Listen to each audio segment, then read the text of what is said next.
idol. Mga Lods, good morning, good afternoon, good evening. Saan man kayo sulok ng mundo ngayon naroon. Pagbukas tayo ng mga Lods, mga idol.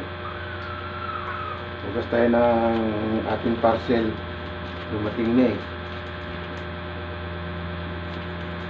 Buksan natin.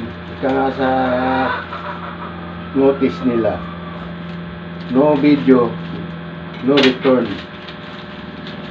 Bubuksan natin kung totoo talaga ito. Hindi talaga scam.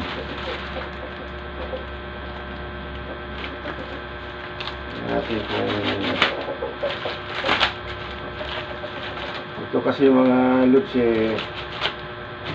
order ako sa TikTok ng sapin o ano ba tawag sa English nito? Ang sapin sa upuan ng sasakyan. Pang cover. Medyo okay naman, medyo totoo naman.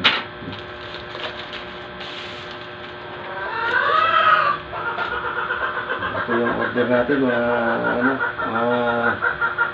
Lods. Ang ating parcel na dumating. Titingnan ko lang.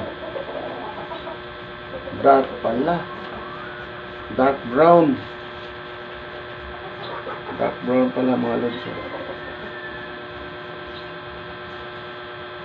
Ito yung order natin. Pang ko to. Pang cover ko doon sa upuan ng sasakyan. Okay naman, wala namang problema. Okay na siya. Ayos naman. Pero dark brown siya. Ang order ko light brown lang, pero dark brown siya. Pero okay na rin.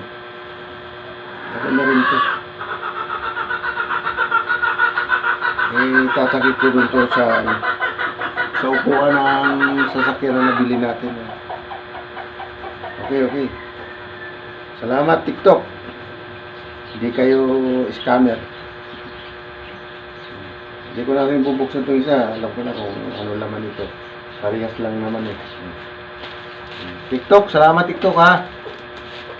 Sa lahat, huwag na kayong umorder sa FB. Hindi naman sa paninira to, pero ang FB talaga. Scammer, yung mga nagsisiling dyan. Hindi ko naman nila lahat ha. Huwag kayong ma-open. Hindi ko nila lahat kayo, pero ako na-scam ako. Umorder ako ng 4K na pang video, pang vlog. Ang dumating, alam nyo ang dumating? Pang hot compress. Hot compress.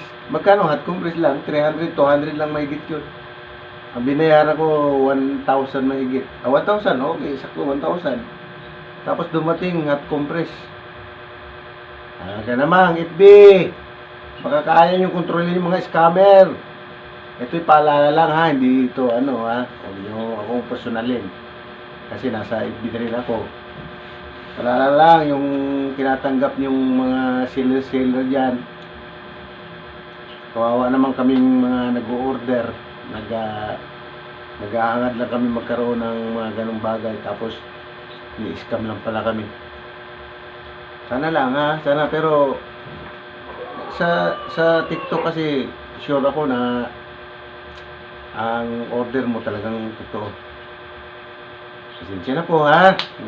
TikTok, FB, Facebook, harangin niyo yung mga scammer dyan. Ang dami na nagagalit sa mga na-scam.